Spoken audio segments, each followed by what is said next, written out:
دلالت عقلیہ کی ایک مثال دیں.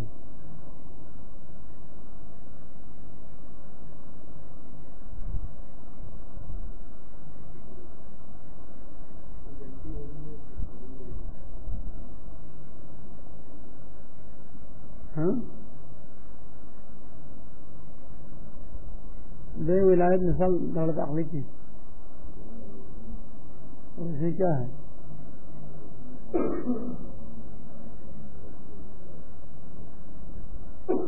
ایک اور مثال دے ابراہیم. الگ الگ مثال دے آخر تو پوچھوں گا. دلالت عقلی کی مثال دیں.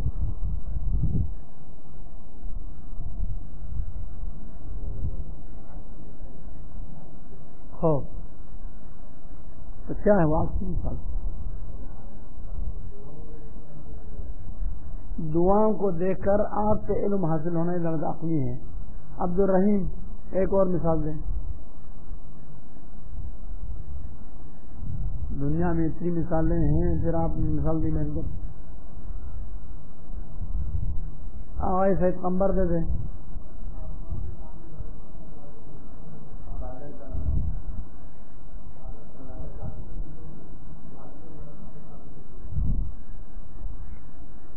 جعفر ایک اور مثال.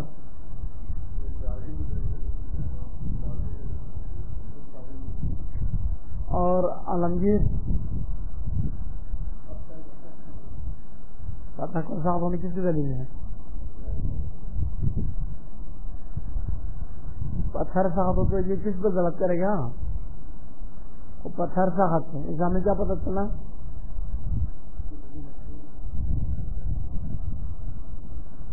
لے غلام عباس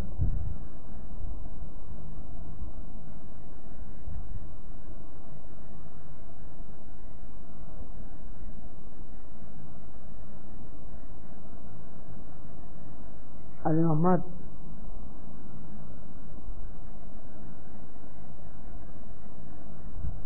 شہید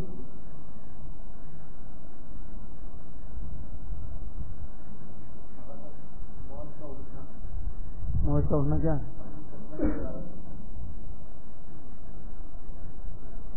ہو. اور یہ جو آواز آ رہی ہے ٹھاک ٹھاک کی یہ کس سے بات کر رہے ہیں؟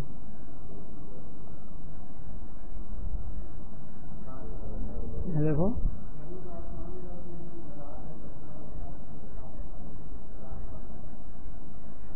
نظم عالم اس مدرسے کو دیکھ کر ہم سمجھتے کہ کسی نے بنایا ہے. پنکھا جب چل رہا ہے تو ہم سمجھتے کہ بجلی کا کنیکشن ابھی جاری ہے, وہ معطل نہیں ہوا. ٹھیک ہے جی. انسان کا چلنا پھرنا یہ عقلاً نہ کہ اس سے زندہ ہونے پر, انسان کا بولنا سمجھنا یہ غلط کرتے اس کے زندہ ہونے پر. علاقے بہت ساری مثالیں دنیا میں بڑے ہوئے ہیں نا, مثالیں تو بہت زیادہ. دلالت طبعی کی ایک مثال دیں. چلو بس مثال دیں گا طبعی کی. ہاں گرم ہونا. گرم ہونا کہتے ہیں کہ اس آدمی کو بخار ہے. سرد ہونا بات کرتے کہ اس آدمی کو سردی لگ رہی ہے, ایسا ہے. اور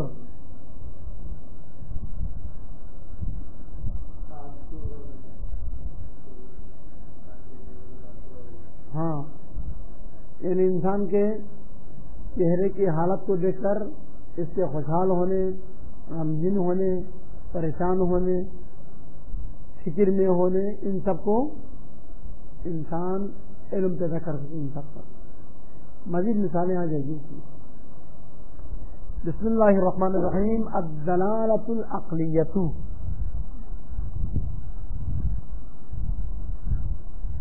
دلالت عقلیہ.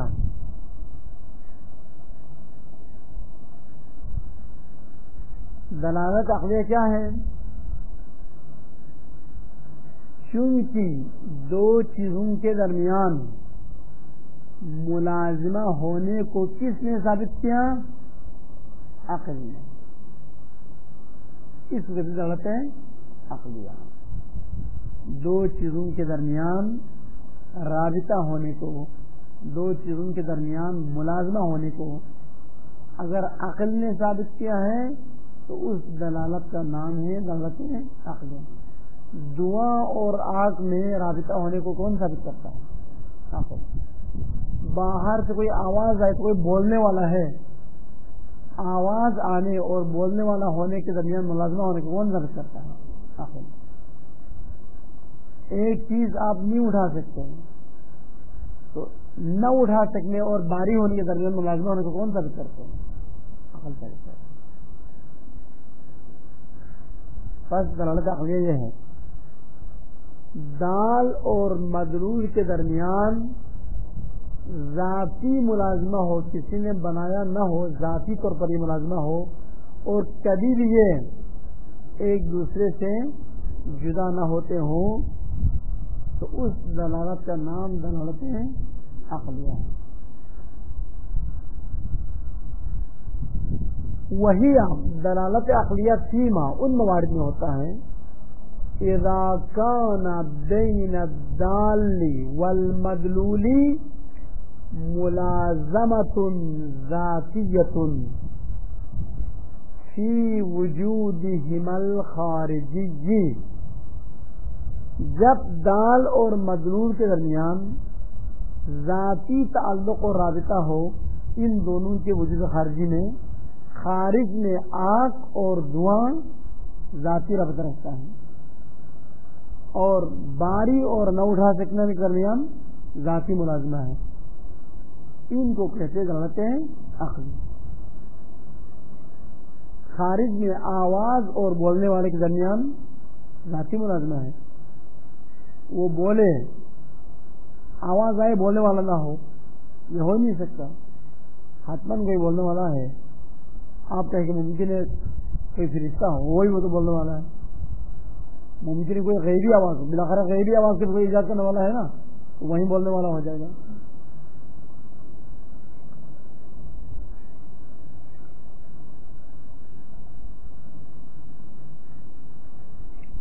مثال کیا ہے؟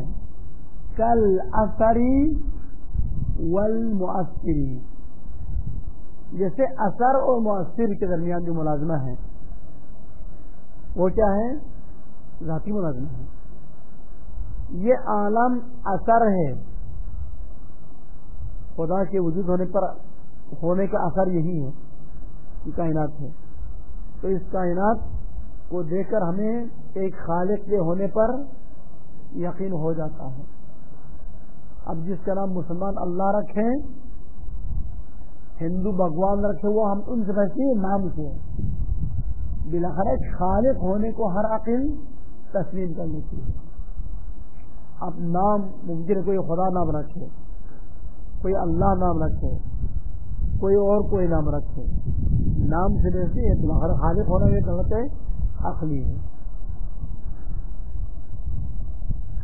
یا دیہاتوں میں جب آپ چلتے ہیں زمین پہ، روڈ پہ کسی کے پیر کے نشان ہیں تو پیر کے نشان سے پتہ چل جاتا یہاں سے کوئی آدمی گزرا ہے.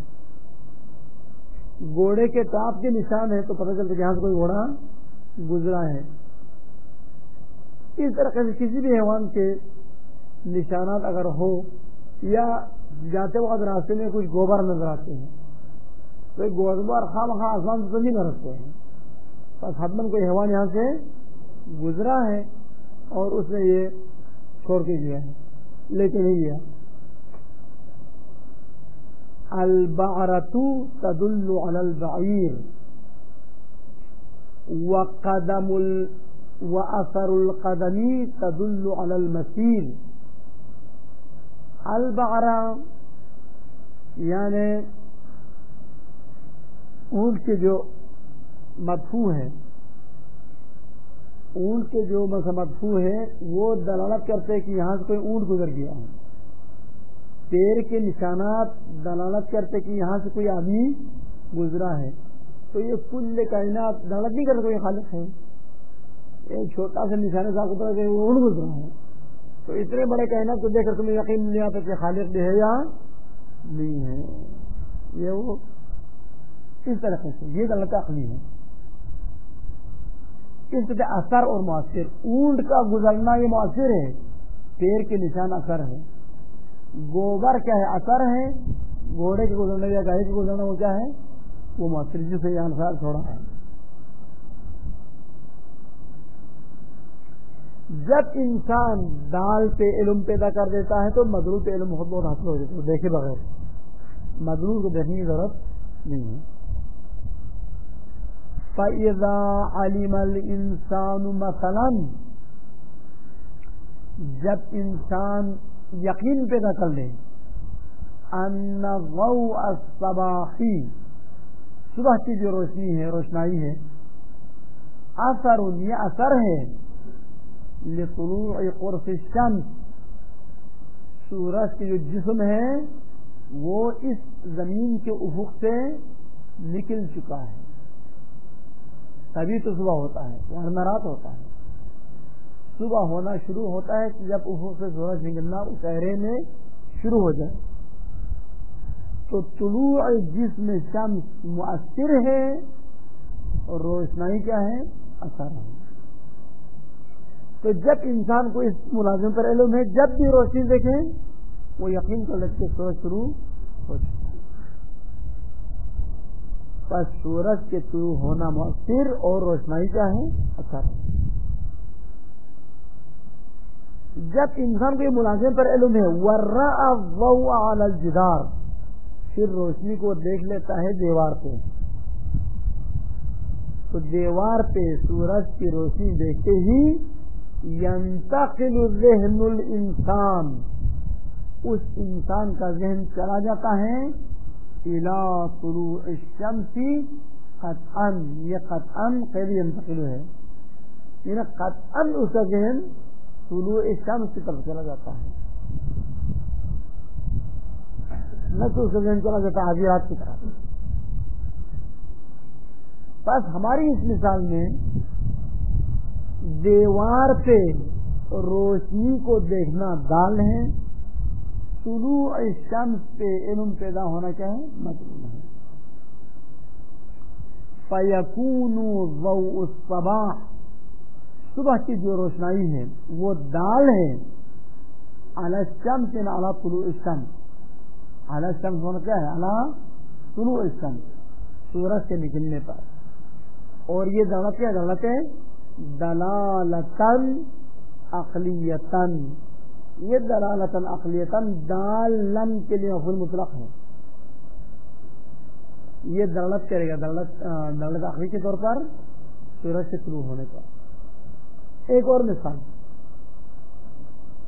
وَمِثْلُ ضَوْءِ الصَّبَاحِ, وَمِثْلُهُ یعنی وَمِثْلُ ضَوْءِ الصَّبَاحِ اذا سمعنا صوت متکلم من وراء جدار, جب دیوار کے پیچھے سے کسی بولنے والے کی آواز ہم سنیں تو ہمارا ذہن چلا جاتا ہے کہ وہ بولنے والا دیوار کے پیچھے ہے. فعلمنا, بس ہم یقین کر لیتے ہیں بوجود متکلم ما, کوئی نہ کوئی بات کرنے والا ادھر ہے. اب وہ بات کرنے والا ممکن ہے عالمگیر ہو, ممکن عبد الرحیم ہو, کون ہے کہ پتہ نہیں چلے گا, اتنا پتہ چلے گا کہ کوئی ہے. ہاں اگر وہ آواز جانی پہچانی آواز ہو تو کون ہے بھی پتہ چلے گا, ورنہ آواز سننے سے اتنا ضرور پتہ چلے گا کہ کوئی ہے, کوئی بات کرنے والا ہے. بس کوئی نہ کوئی بات کرنے والا دیوار کے پیچھے ہے پر علم حاصل ہوتا ہے. یہ کیا ہے؟ یہ مدلول ہے. اور آواز کا سننا کیا ہے؟ دال ہے.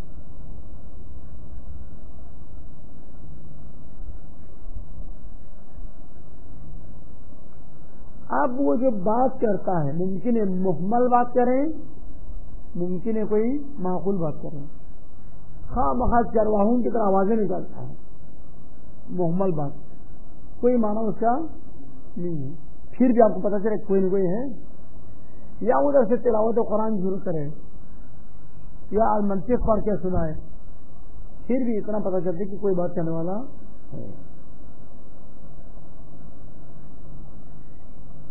من وراء جدار, دیوار کے پیچھے سے, یہ دیوار کے پیچھے کے کھیت کیوں بڑھایا؟ سامنے آ کر بات کرے تو پتہ نہیں چلتا بات کرنے والا ہے. اگر ایک آدمی ہمارے سامنے آ کر بات کرے تو اس وقت ہمیں پتہ نہیں چل سکتی کوئی بات کرنے والا ہے ہمارے سامنے, سمجھ چلتا ہے. تو یہ کیوں کہتے دیوار کے پیچھے سے بات کرے تو پتہ چلتا ہے, سامنے آئے تو بہتر ہے.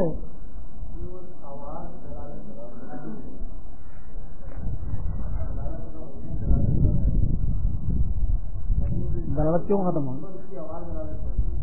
ہاں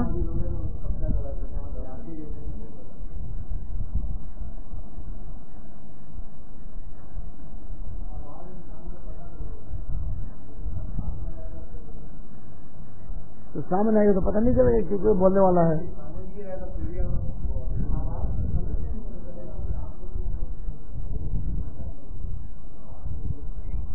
بس اس کی ایک وجہ یہی ہے جو آپ نے میرے پاس دیا. جب وہ آدمی سامنے آئے گا تو سوال کیا ہے, یہ نیورائی جدارین کے قید کیوں اضافہ کیا ہے؟ دیوار کے پیچھے سے آواز آئے تو ہمیں یقین ہوتا ہے کہ کوئی نہ کوئی بات کرنے والا دیوار کے پیچھے ہے. اگر وہ سامنے آئے تو پتہ نہیں چلتا کہ کوئی بات کرنے والا ہمارے سامنے بیٹھ رہا ہے. ہاں یہ سوال ہے. جواب کیا بتایا ہمارے ساتھیوں نے؟ جو جواب دیا وہ یہ ہے, بھائی آدمی کے وجود پر پہلے ہم آواز سن کے حکم لگاتے تھے. آدمی سامنے جب آئے گا نا ہم آنکھوں سے حکم لگا سکتے ہیں. آنکھوں سے مشاہدہ جب کرتے ہیں ایک آدمی ہمارے سامنے بیٹھا ہے, چاہے آواز نکالے یا نہ نکالے, بس پہلے ہم فقط آواز سے اس کی طرح منتقل ہوتے تھے کہ کوئی آدمی بیٹھا ہے. ابھی ہم آواز سے منتقل نہیں ہوتے ہیں, مشاہدے سے منتقل ہوتے ہیں, آنکھوں کی وجہ سے منتقل ہوتے ہیں. جب ہم اپنی آنکھوں سے دیکھ رہے کہ سامنے بیٹھا ہے عالمگیر, اب یہ آواز کی دلالت سے اس علم پیدا کرنے کی ضرورت کوئی نہیں ہے, بلکہ مشاہدے میں ہی پتہ چل جاتا کہ ہمیں ہمارے سامنے بیٹھا ہے. یہ ایک جواب.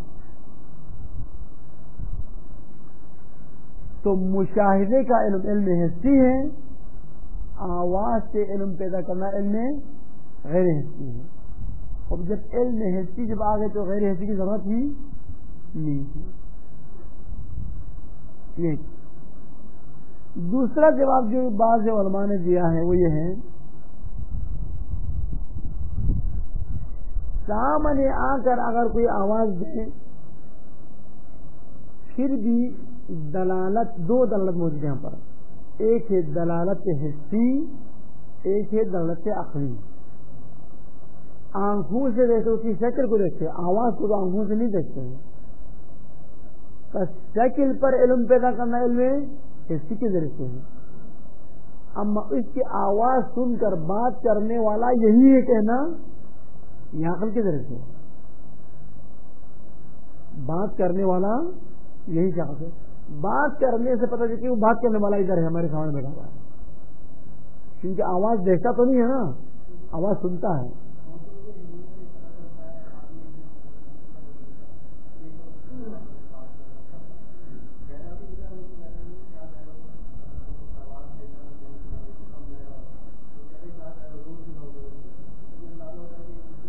ہاں اس سے یہ بھی ہے. پھر بھی آپ کو اتنا علم ہے کہ آواز بغیر بولنے والے کے وجود پیدا نہیں کرتے, چاہے وہ آدمی سامنے بیٹھا ہو چاہے وہ ہزاروں میل دور ہو. بس سامنے ہونے کے سر میں دلالت حسی اور دلالت عقلی دونوں جمع ہو جاتے ہیں. لیکن چونکہ حس کا غلبہ رہتا ہے اس وجہ سے دلالت عقلی پر وہاں پر کوئی توجہ ہی نہیں دیتے ہیں. تو مظفر نے فقط دلالت عقلی اور کسی کو دخالت نہ ہو اس کی مثال بیان کرنا چاہتے ہیں, اس لیے من وراء جدار کے قید آیا, کیونکہ سامنے ہو تو دلالت حسی غلبہ رہتا ہے دلالت عقلی پر, یا بس اوقات دلالت حسی نہ ہونے کے برابر ہے لوگوں کے نزدیک. جب سامنے ہے تو انسان مشاہدے سے ہی منتقل ہو جاتا ہے. اس وجہ سے اس نے خالص دلالت عقلی کی مثال بنانے کے لیے من وراء جدار کے قید بڑھائی ہے. فعلمنا بوجود متکلم ما، یہ ہے دلالت عقلی. کل دلالت عقلی کے لیے 10 مثالیں لکھ کے لے آؤ. مثالیں لکھ کے لے دلالت عقلی کے لیے، ہر ایک الگ الگ کوشش کرے، الگ الگ پوچھے بغیر. خود کو غلط ہو تو مسئلہ نہیں ہے، آپ لکھ کے لاؤ. دوسرا دلالت طبیعہ ہے. دلالت طبیعہ کیا ہے؟ خلقت کے طور پر اس چیز کی بناوٹ اس طریقے سے ہے کہ ناراض ہو تو اس طرح سے ہوتا ہے، خوشحال ہو تو اس طرح سے ہوتا ہے، غمگین ہو تو یوں چلتا پھرتا ہے، اس کے چہرہ اس شکل کا ہوتا ہے، اگر غمگین نہ ہو تو کسی اور شکل کا ہوتا ہے، شرمندہ ہو تو اس کا چہرہ سرخ پڑ جاتا ہے، شرمندہ نہ ہو، خوف ہو تو زرد پڑ جاتا ہے. خدا نے اس طبیعت کے ساتھ اس کو خلق کیا. یہاں پر کوئی عقلاً محال نہیں ہے کہ انسان شرمندہ ہو تو چہرہ سفید ہو جائے. کوئی اشکال ہے؟ اشکال تو نہیں ہے. آپ کے نہیں، شرمندہ ہو تو سرخ ہونا چاہیے، سفید ہو تو اس میں نقضے لگنا چاہیے. تو نہیں ہے ممکن ہے خدا بندہ انسان کو اس طرح بناتا، شرمندہ ہو تو چہرہ سفید ہو جاتا، اچھا خوشحال ہو تو چہرہ سرخ ہو جاتا، خوف ہو تو چہرہ کچھ اور ہو جاتا، زرد نہ ہوتا. عقلاً محال تو نہیں ہے، لیکن فی الحال خدا نے جو بنایا ہے وہ اس طرح سے بنایا ہے. جب شرمندہ ہو سرخ پڑ جاتے ہیں، خوف ہو زرد پڑ جاتے ہیں، خوف ہو جائے تو سفید ہوتے، خون ختم ہو جائے تو سفید ہو جاتے. ہاں ہاں یہ بھی ہوتے ہیں کبھی کبھار، لیکن وہ طلبہ نہیں ہوں گے. پھر جان سکتے کہ وہ تو نظر کے آنسو کے نہیں نکالتے ہیں. تو یہ ہے اس کو غلط عقلیاں. بس دو چیزوں کے درمیان خلقتی طور پر ان کی بناوٹ میں ہی یہ تلازم موجود ہے کہ اگر یہ واقعہ اس کے لیے پیش آئے، یہ حادثہ پیش آئے تو اس کی حالت اس طرح سے ہوتی ہے. اب عقلاً محال نہیں کہ اس کے برعکس ہو. اس کو کہتے جاتا ہے دلالت طبیعہ. فرق کیا ہے دلالت عقلیہ اور طبیعہ میں؟ دلالت عقلیہ کبھی مختلف نہیں ہو سکتے، کبھی مختلف بھی نہیں ہو سکتے، کبھی متخلف بھی نہیں ہو سکتے. کیا ہے متخلف اور مختلف میں؟ مختلف سے مراد یہ ہے دعا کبھی دلالت کرے وجود آگ پر، کبھی دلالت کرے وجود بھوسا اور گھاس پر. یہ ہو گیا مختلف. متخلف یہ ہے مختلف سے مراد سندھ میں جو دعا ہے وہ دلالت کرے وجود آگ پر، پنجاب میں جو دعا ہے وہ دلالت کرے وجود گھاس اور بھوسا اور لکڑی پر، سرحد میں جو دعا ہے وہ دلالت کرے لڑائی جھگڑا پر، بلوچستان میں جو جھگڑا ہے وہ دلالت کرے خشک سالی پر. یہ ہے مختلف.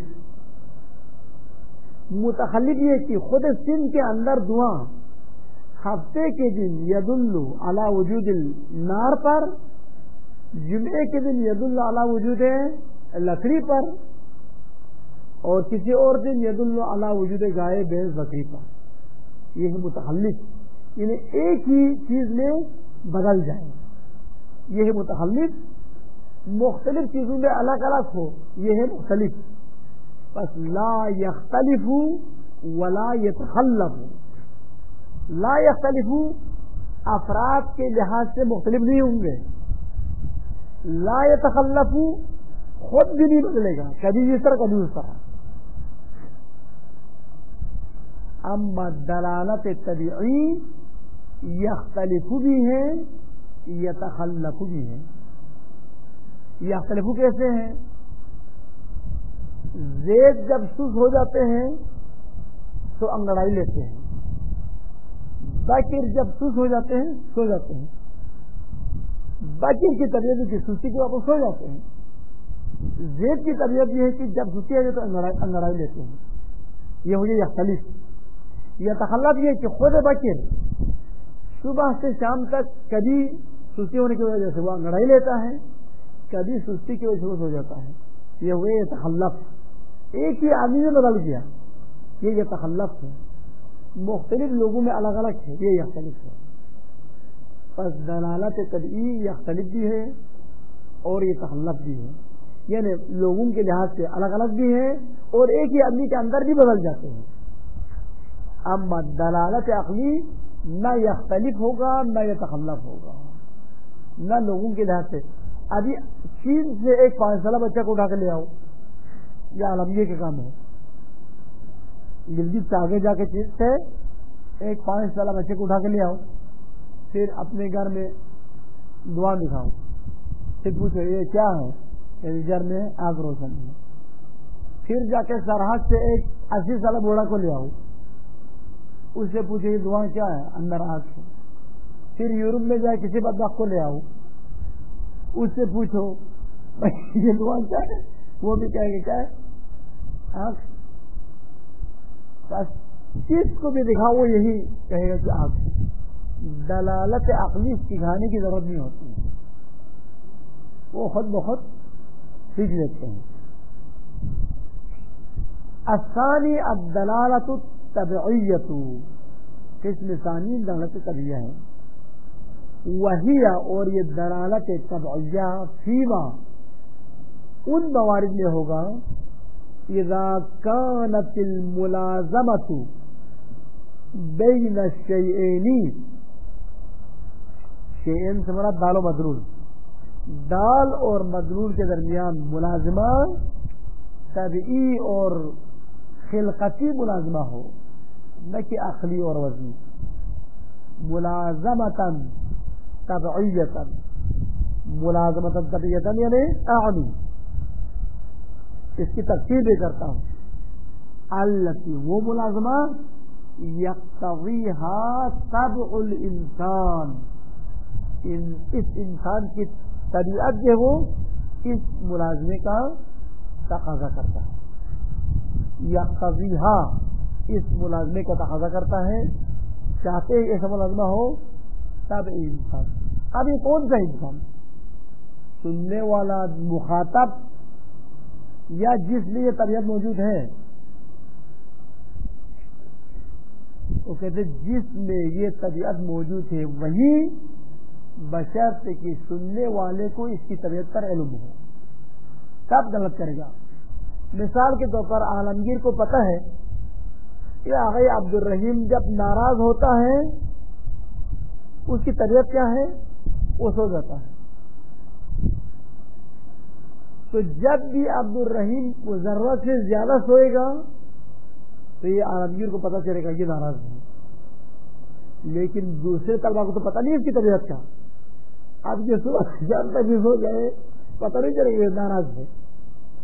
بس تب انسان سے مراد کیا ہے، جس میں یہ تبدیلیاں ہوتی ہے اس کی طبیعت دلالت کرتی کس پر، اس حالات پر، بشرطے کی مشاہدہ کرنے والے کو اس کی طبیعت کا پتہ ہو، ورنہ پتہ نہ ہو تو کوئی دلالت نہیں کرتی. اب ایک آدمی کو پتہ ہی نہیں ہے کہ لوگ جب شرمندہ ہوتے ہیں تو ان کے چہرہ سرخ پڑتا ہے، پتہ نہیں اس کو. پیدا ہوتے ہی جنگل میں رہا ہے، کسی سرگن سے مشاہدہ ہی نہیں کیا ہے. آئینہ بھی اس کے پاس نہیں تاکہ اپنے غصے کو دیکھے، نہ آئینہ تھا تاکہ خود کے ناراضگی ہونے کے حالات کو دیکھے، نہ کسی انسان سے ملا ہے. 50 سال کے بعد آپ سے چاہتی لاتے ہیں، ادھر سے لے جاتے ہیں، 10-12 ہر روز لڑتے ہیں. آپ اسے چہرہ شروع ہو جائے اس کو پتہ نہیں چلے کیوں شروع ہوا. کیونکہ اس کا چہرہ شروع ہونا واقعاً تو اس کے ناراض ہونے کی علامت ہے یا شرمندہ ہونے کی علامت ہے، لیکن چونکہ اس شخص کو اس کی طبیعت پر علم نہیں ہے لہٰذا اسے چہرہ شروع ہونا اس کے لیے کوئی غلط نہیں کرے گا. یقتضیہا طبع الانسان، طبع الانسان سے مراد وہی شخص ہے جس کی طبیعت میں یہ خصوصیت موجود ہے، بشرط کی مشاہدہ کرنے والے کو اس کی طبیعت کا علم ہو. پھر فرق بیان کرتے ہیں عقلی اور طبعی میں. وقت یتخلف، کبھی تب انسان بدل جاتا ہے، ویختلف، اور کبھی تب انسان مختلف بھی ہو جاتا ہے. زید کی طبیعت کچھ اور ہے، ولاد کی طبیعت کچھ اور ہے، عابد کی طبیعت کچھ اور ہے، عبد الرحیم کی طبیعت کچھ اور ہے. باختلاف طباع الناس، لوگوں کی طبیعتیں مختلف ہونے کی وجہ سے دلالت طبیعی بھی مختلف ہو جاتے ہیں. مثال کے طور پر زید جب ناراض ہوتا ہے وہ کیا کرتے ہیں؟ وہ سر پہ ہاتھ رکھ کے سوچتا رہتا ہے. عمر جب ناراض ہوتا ہے وہ جو خاموشی اختیار کرتا ہے. اب ہمیں پتہ ہے کہ زید ناراض کیا کرتا ہے اور عمر کیا کرتا ہے. اب ہم نے دیکھا کہ عمر خاموش بیٹھا ہے، بات کرے پھر جواب نہیں دیتا، تو پتہ چلتی کہ وہ ناراض ہے. زید سر پہ ہاتھ رکھا ہوا ہے، اسے پتہ کہ ہاں یہاں پر سر پہ ہاتھ رکھنا علامت ناراضگی ہے اور اس کا خاموش رہنا علامت ناراضگی ہے. تو طبیعت الگ ہو گئی. اس کی طبیعت سر پہ ہاتھ رکھنا ہے، اس کی طبیعت خاموش رہنا ہے. یا خود زید کبھی ناراض ہونے کی وجہ سے سر پہ ہاتھ رکھتا ہے، کبھی ناراض ہونے کی وجہ سے خاموش رہتا ہے. یہ ہو گیا یہ تخلف. ایک آدمی کی طبیعت میں تبدیلی آ گئی، کبھی اس طرح کرتے کبھی اس طرح کرتے. بس یہ اختلاف یعنی ہر ایک کی طبیعت الگ الگ ہے. یہ تخلف یعنی ایک ہی کی طبیعت بدل جاتی ہے. لا کالاثری بالنسبت الی المؤثر، دلالت طبعیہ اثر اور مؤثر کی طرح نہیں ہے جو نہ مختلف ہوتا ہے نہ بدل جاتا ہے. پھر عقلی دلالت عقلی کی طرح نہیں ہے جو نہ مختلف ہوتا ہے نہ بدل جاتا ہے. چین کے بچے نے بھی کہا کہ دعا دے کر کیا کہا؟ گھر میں آنکھ ہے. وہ یورپ کے بدبخت نے بھی کہا گھر میں آنکھ ہے. وہ 80 سالہ بوڑھے نے بھی کہا گھر میں آنکھ ہے. مختلف نہیں ہوا. چین کی دلالت عقلی ہے.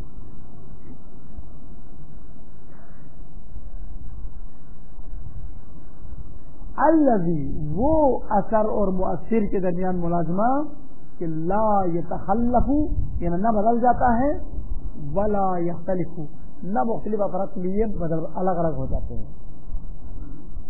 وامثلۃ ذالک، دلالت طبعیت کی مثالیں کثیرۃ بہت زیادہ ہے. ایک فمنہا، ان مثالوں میں سے یہ ہے اقتضاء طبع بعض الناس، بعض لوگوں کی طبیعت کا تقاضا یہ ہے ان یقول اخ یا آخ. جب وہ درد محسوس کرتا ہے کسی سے آ کر اچانک مار دے، وہ بچے ایسا کرتے ہیں کھیل کرتے ہیں، وہ اپنے کام میں مشغول ہے، پیچھے سے مارتا ہے تو وہ اخ کرتا ہے. تو یہ کیا اس کی طبیعت ہے؟ جب درد محسوس کرتا تو اخ کرتا ہے. ٹھیک ہے نہیں؟ ان یقول اخ، آخ کہتا ہے کب؟ عند الحس بالالم، جب درد محسوس کرتا ہے. تو درد محسوس کرتے ہی آنکھ اس کے زبان سے نکل جاتی ہے.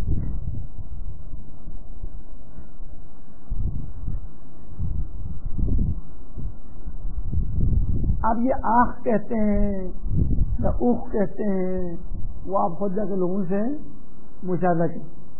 بالاخرہ مظفر نے یہاں پر آنکھ کہتے ہیں، ممکن کہیں پر اوخ کہتے ہیں. ضروری چیز یہی لفظ لائی. وہ آہ ہاں کے ساتھ آہ کہتا ہے کب؟ جب اظہار غم کرنا مقصود ہو تو آہ ان ہاتھ کے ساتھ لاتے ہیں، خامی لاتے ہیں، وہاں پر آہ کہتا ہے. عند التوجع، توجہ کو بنا ہے غم ظاہر کرنا، دکھ درد ظاہر کرنا.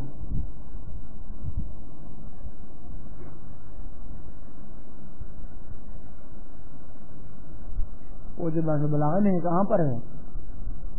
آہ من قلت الذات و طول السفر ہے نہیں ظاہراً، وہاں پر در حقیقت اگر یہ واقعی صحیح ہو، نظر میں ہو، میرے ذہن میں کہیں پر ہے، حالت جہاں پر بھی ہو، یہ جو آہ کہتا پہلے پھر یہ جملہ ادا کرتا ہے کہ سفر طولانی ہے تو شے راہ کیا ہے، کم ہے، وہ غم کر رہا ہے ابھی اس وقت، وہ اظہار غم کے طور پر آہ کا لفظ نکالتے ہیں۔ یا اوف کہتا ہے کب، عند التعسف والتضجر، جب دل تنگ ہو جائے کسی چیز سے، کسی کام سے، کسی حالت سے، اور اظہار افسوس کرنے لگے تو وہاں پر اظہار افسوس کرنے کے لیے اف کہتے ہیں۔ یہ ایک مثال۔ ایک اور مثال، وَمِنْهَا، یہ کس کی مثال ہے؟ ابھی جو مثال دی ہے یہ دلالت تبعیہ لفظے کی مثال ہے، یعنی کبھی دلالت تبعیہ میں انسان کچھ لفظ ادا کرتے ہیں، جیسے اخ ادا کرتے ہیں، آہ ادا کرتے ہیں، اوف ادا کرتے ہیں، یہ سب لفظ ہیں۔ ابھی مثال دے گا، بات نہیں کرتا، کوئی لفظ منہ سے نہیں نکلتا، اعضاء و جوارح کچھ کام کرتا ہے، کچھ افعال انسان سے صادر ہوتا ہے مخصوص حالات کی بنا پر، یعنی اس انسان کی طبیعت یہ ہے جب بھی فلاں حالت پیش آئے تو اس طرح کام کرتا ہے، اور کوئی اور حالت پیش آئے تو اس طرح کام کرتا ہے۔ یہ لفظ بھی یہاں پر کام ہے، اعضاء و جوارح سے کوئی کام نہیں کرتا ہے۔ وَمِنْهَا، دلالت طبیعت کی مثالوں میں سے یہ ہے اقتضاء طبع بعض الناس، اقتضاء طبع البعض، یعنی بعض الناس، بعض لوگوں کی طبیعت کا تقاضا یہ ہے ان یفرقع اصابعہ، اپنی انگلی کو چٹکھاتے ہیں، سمجھتے چٹکھانا یوں کرتے ہیں، یہ ہاں یہ انگلیاں چٹکھانا کہتے ہیں اس کو،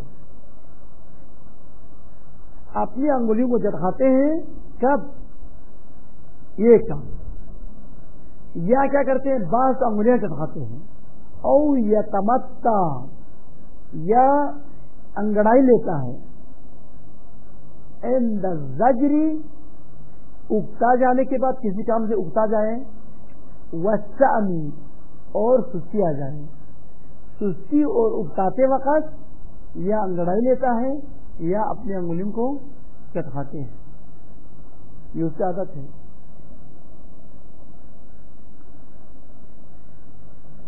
اچھا، او یعبث بما یحمل من اشیاء، یا جو چیز اس کے ہاتھ میں ہے اسے کھیلتا ہے، او یعبث، یا کھیلتا ہے، بما، ان چیزوں سے، یحمل، جو یہ اٹھا رکھا ہے، مثلا جو مولانا حضرت تسبیح سے کھیلتے ہیں، بچے جو یہ فٹ بال وغیرہ جو ہاتھ میں ہوتے ہیں، چھوٹے سے گیند وغیرہ، یا کوئی بھی لکڑی ملے، یہ گھر میں کوئی چمچا بھی ملے، کوئی چاقو ملے، اس کو لے کر ادھر ادھر بھگاتے رہتے ہیں، اس سے کھیلتے ہیں۔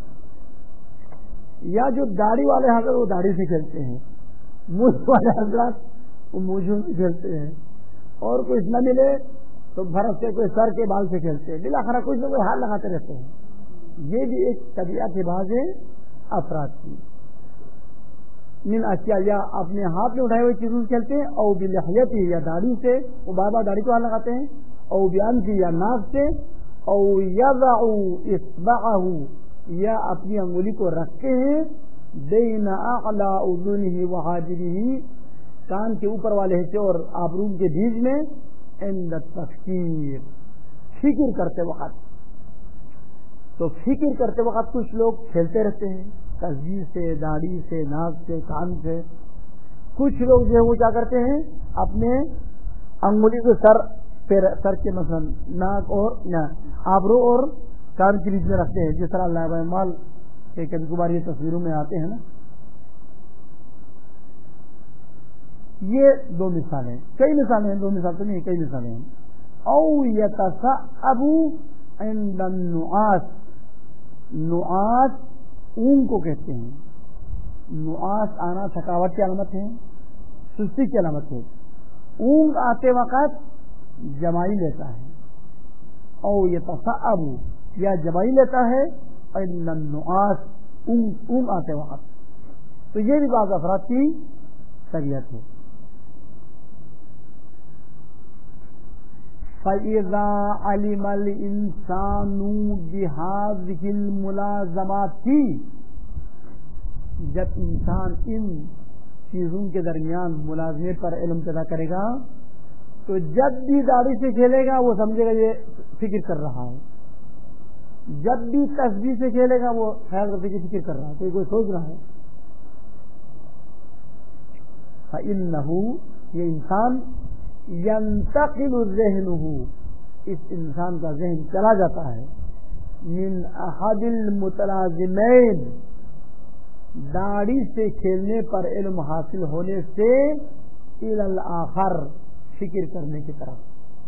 آپ کو پتہ چل جاتا ہے چونکہ یہ داڑھی سے کھیل رہا ہے بس یہ فکر کر رہا ہے، چونکہ یہ شخص تسبیح سے کھیل رہا ہے بس یہ فکر کر رہا ہے، چونکہ اس کا چہرہ ذرا پڑ چکا ہے بس یہ ڈر رہا ہے.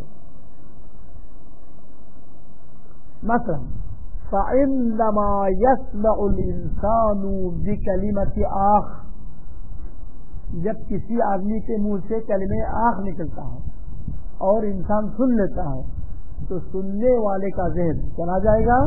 يَنْتَقِلُ ذِهْنُ الْإِنسَانِ إِلَىٰ أَنَّ مُتَكَلِّمَهَا، کلمہ آخ کہنے والا یحس بالالم، درد محسوس کر رہا ہے. وَإِذَا رَأَى شَخْصًا، جب انسان دیکھتا ہے کہ آدمی کو يَعْبَثُ بِمِصْبَاحَتِهِ، جو اپنی تسبیح سے کھیل رہا ہے، يَعْلَمُ، تو وہ دیکھنے والا جانتا ہے بِأَنَّ الشَّخْص، یہ آدمی فی حالت تفکیر، وہ غور و فکر کرنے میں مشغول ہے. سکولوں میں ابتدائی بچے غور و فکر کرتے کہ کیسے بھاگے، مدرسے میں کیسے بھاگ جائے. وہاں کا یہ تو چند مثالیں نہیں ہے، آپ خود باقی مثالیں بنا لیں. کہ نہیں ٹائم ہے. الثالث، دلالت وضعیہ ہے. دلالت وضعیہ معلوم ہے، وہ اصطلاح اور اعتبار پر موقف ہے. جیسے نام رکھنا، یہ ٹریفک پولیس والے یہ جو علامتیں لگاتے ہیں روڈ پہ، دائیں طرف مڑنے کے لیے ایک نشان لگاتے ہیں، بائیں طرف مڑنے کے لیے الگ نشان ہے. اچھا راستہ یہ ایک طرفہ ہے کہنے کے لیے الگ نشان ہے، آگے پل ہے کہنے کے لیے الگ نشان ہے، آگے پہاڑ سے پتھر گرنے کا خطرہ ہے کہنے کے لیے الگ نشان ہے، آگے کوئی خطرناک راستہ ہے تو الگ نشان ہے. یہاں گاڑی کو ایک دوسرے سے پہل کرنا منع ہے کہنے کا الگ نشان ہے. یہ سب کے سب کیا ہے؟ دلالت وضعیہ ہے. لوگوں نے بنا لیا، اب جس کو بھی وضع پر علم ہوگا اس سے درد ہوگا، ورنہ جو ڈرائیور نہیں ہے اس کے لیے سارے علامتیں بیکار ہیں. لیکن جو ماہر ڈرائیور ہوتے ہیں ان کی تمام چیزوں کو جانتے ہیں، ان کے لیے پتہ چل جاتی ہے ہم پر کیا ہے یہاں پر کیا ہے. الدلالۃ الوضعیۃ وہی، دلالت وضعیہ کہاں پر ہوتے ہیں؟ فیما، ان موارد میں ہے، اذا كانت الملازمۃ بین الشیئین، دو چیزوں کے درمیان خارج میں جو ملازمہ ہے وہ پیدا ہوا ہے کس سے؟ تنشأ، پیدا ہوا ہے من التواضع والاصطلاح، یا کثرت استعمال سے، وضع کرنے سے اور اصطلاح بنانے سے، یا کثرت استعمال سے. دلالت اصطلاح کس پر ہوا ہے اور وضع کس پہ ہوا ہے؟ علی ان وجود احدہما یکون دلیلا علی وجود الثانی، ان میں سے ایک کا وجود دلیل ہے وجود ثانی پر. جیسے تیر کے نشان دائیں طرف، اگر روڈ میں کسی بورڈ پر تیر کے نشان ہے وہ دائیں طرف ہے، اس کا مطلب کیا ہے؟ آگے ایک موڑ ہے، وہاں سے مجھے دائیں طرف مڑنا ہوگا، اس طرح سے. تو یہ اصطلاح قائم کیا ٹریفک پولیس نے کہ جب بھی تیر کے نشان دائیں طرف ہو، اس کا مطلب یہ کہ آگے ایک موڑ ہے جسے آپ نے دائیں طرف مڑنا ہے. آنکھیں بند کر کے نہیں جانا، آگے دیکھتے ہوئے ایسا ایسا چلانا.